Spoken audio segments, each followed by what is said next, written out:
को जय हिंद, आदाब, अभिनंदन, आभार। गणतंत्र दिवस पर आप सभी को मेरी तरफ से हार्दिक शुभकामनाएं। शुभकामनाएं तीनों सेनाओं के वीर जवानों को और उन सभी सुरक्षा कर्मियों को। शुभकामनाएं मेहनती किसानों को, मेहनतकश मजदूरों को। बधाई हमारे वैज्ञानिकों को, शिक्षक साथियों को, जागरूक नारी शक्ति को।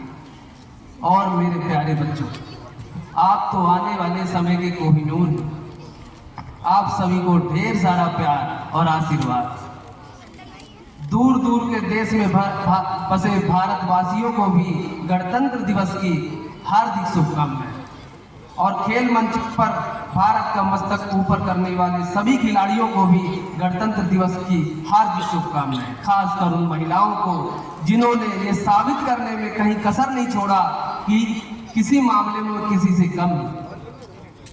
आज मैं अपनी कविता रखने से पहले परम सम्मानीय प्राचार्य महोदय से इजाजत चाहता हूं कि मैं अपनी कविता को आपके सामने प्रस्तुत कर सकूं।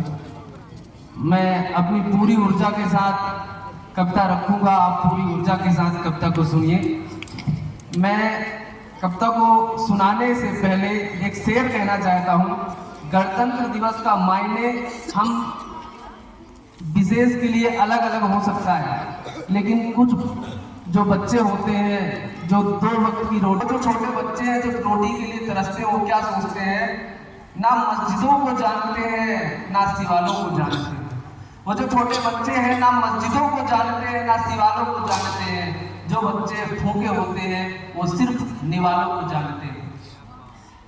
मेरे विचारों में पूर्ण राष्ट्र निर्माण तब तक संभव नहीं हो सकता जब तक चारित्रिक रूप से भ्रष्ट, मानसिक रूप से दिवालिया, धार्मिक रूप से अंधा और राजनीतिक रूप से गंदा, जो स्वच्छ मानवीय मूल्यों में, आंकड़ों में छिन्न छिन्न अखंड भारत को खंड खंड करता रहेगा, तब तक हमारा देश पूर्ण राष्ट्र नहीं बन सकता।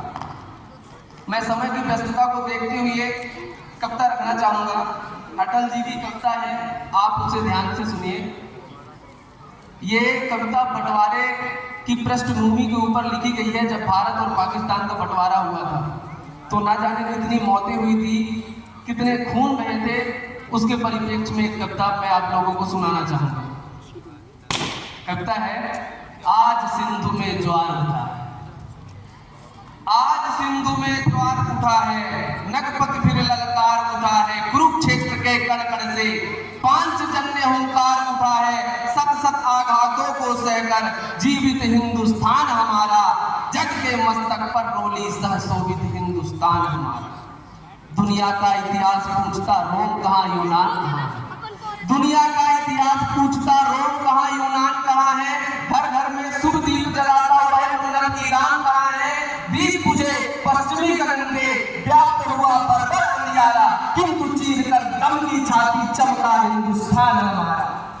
हमने उनका स्नेह लुटाकर पीड़ित की रानी पाले, हमने उनका स्नेह जला मानवता के दीपक वाले हैं। जग को अमृत का ढक देकर हमने विष का पान किया था। मानवता के लिए हर्ष से अस्थि वज्र का दान किया था। जब पश्चिम ने वन फल खाकर छाल पहनकर लाज बचाई, तब भारत से सामगान का स्वर्गिक स्वर था दिया सुनाई।